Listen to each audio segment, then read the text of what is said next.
the UK budget from hell. Welcome to Mark and Pete. Here's a thought.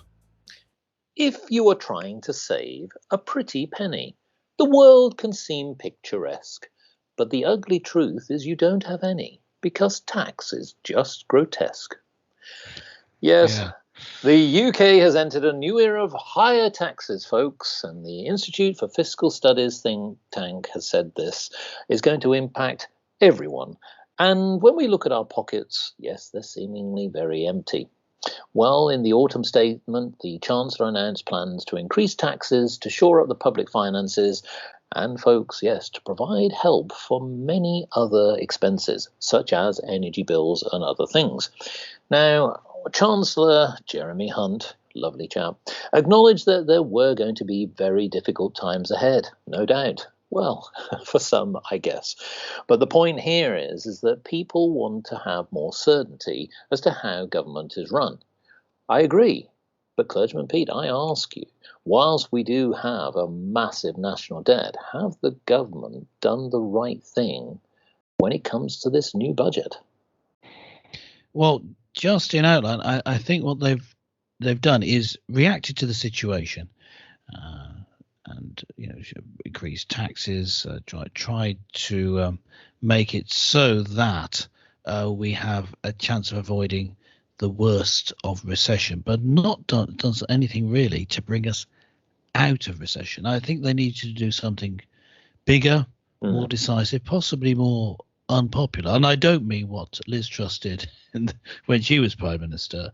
I'm talking about something else, which we've mentioned on Mark and Pete before. But they what they've done is, this is my belief in this. I don't know what, as a businessman, you would say, but I would say that they've missed the elephant in the room, and not that the elephants in rooms are mentioned in the Bible, but I think that what is mentioned in the Bible is the importance of being prudent with your money. In fact, Jesus mentioned money famously in the New Testament more than he did love. Yes, you can go and check that up.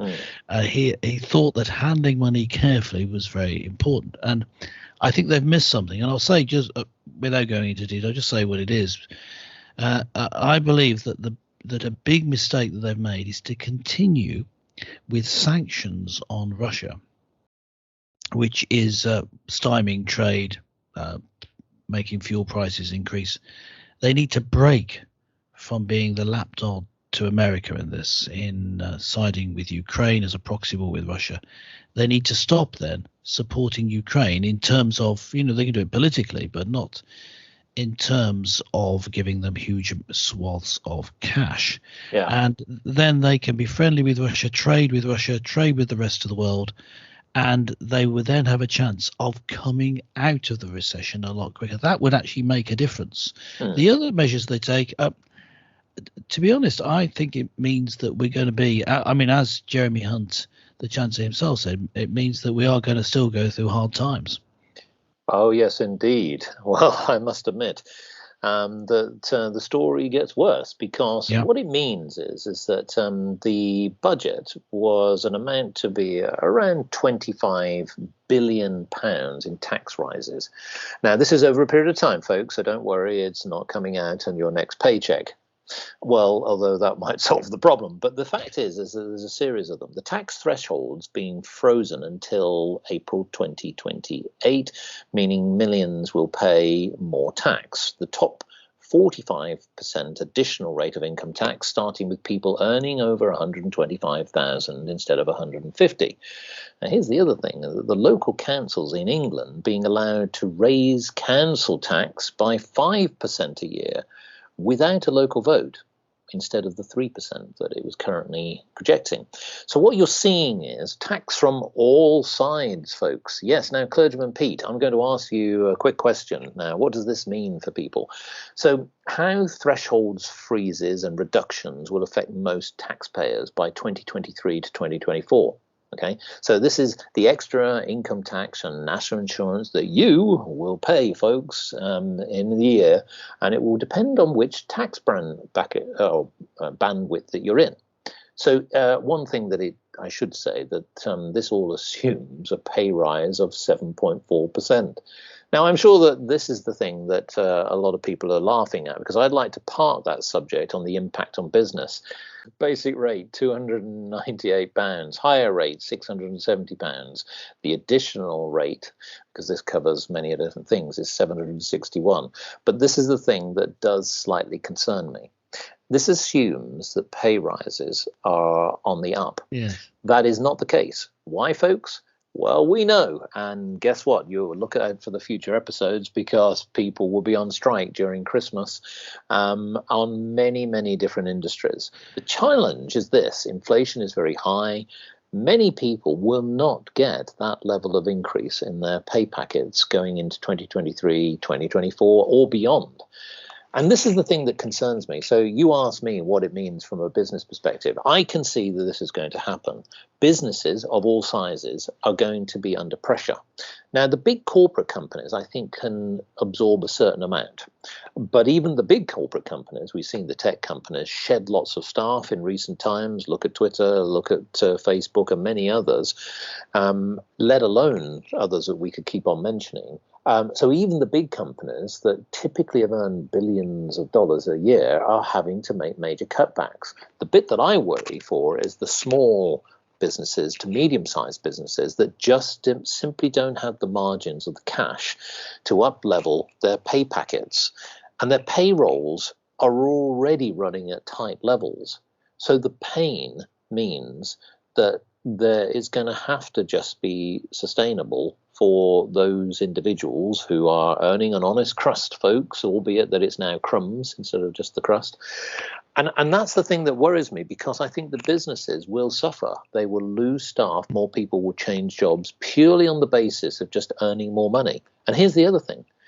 I think they're not going to get the best out of their staff.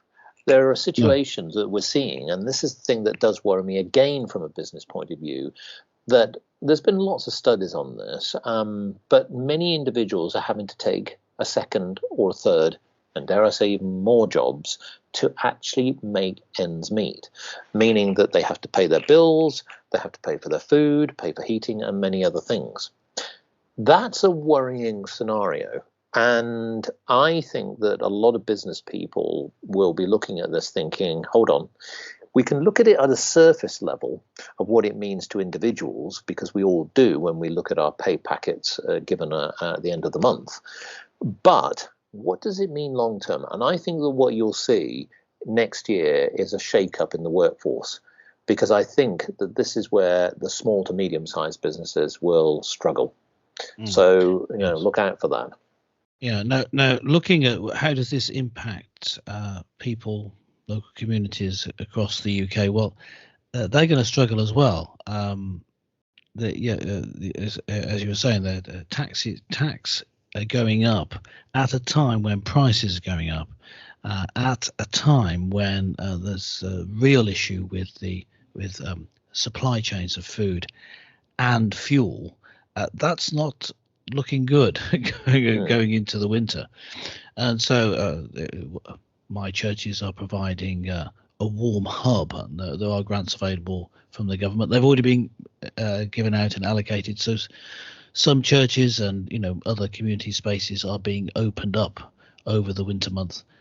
Not really a solution, and not something you expect in Britain. It's the sort of thing you might expect to be happening in a third world country, that you have to open up buildings because people cannot afford to heat their own homes. Yeah, and we'll also have food available.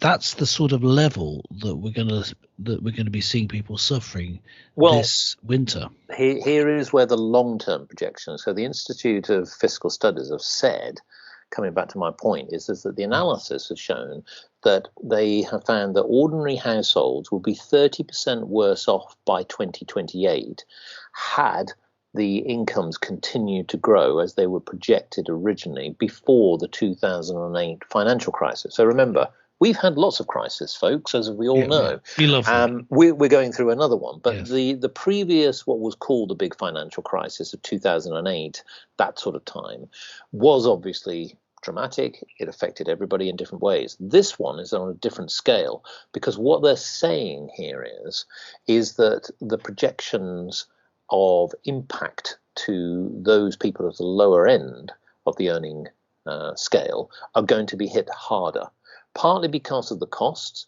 partly because of the lack of income, and partly because of obviously inflation. So I think really it's interesting that they continued and actually said that the Chancellor's economic plans would add more pressure on the squeeze middle, so those who face a permanent, what they called 3.7% hit to their incomes, which is bigger than the very richest. So yet again, folks, it's let's not worry too much, because the very, very rich will be okay. And I'm sure that. Well, thank goodness for that. I was so concerned for them. You were worried. I know you were. So that's it. We're not holding out much cheer and the solutions that are possible, at least theoretically, are not possible politically. And so whatever the government did, whatever decisions they made, were not going to stop us going through difficult times coming up. So we need to band together, we need to help each other, we need to watch out for those who are suffering. We should be doing that anyway, but especially during this difficult time. Let us know what you think in the comments, and please remember to like and subscribe. But before you go, here's a final thought. The Chancellor sharpens his fiscal axe to cut your income by the way of tax. But be aware and watch your backs. He'll swipe for more with repeated hacks.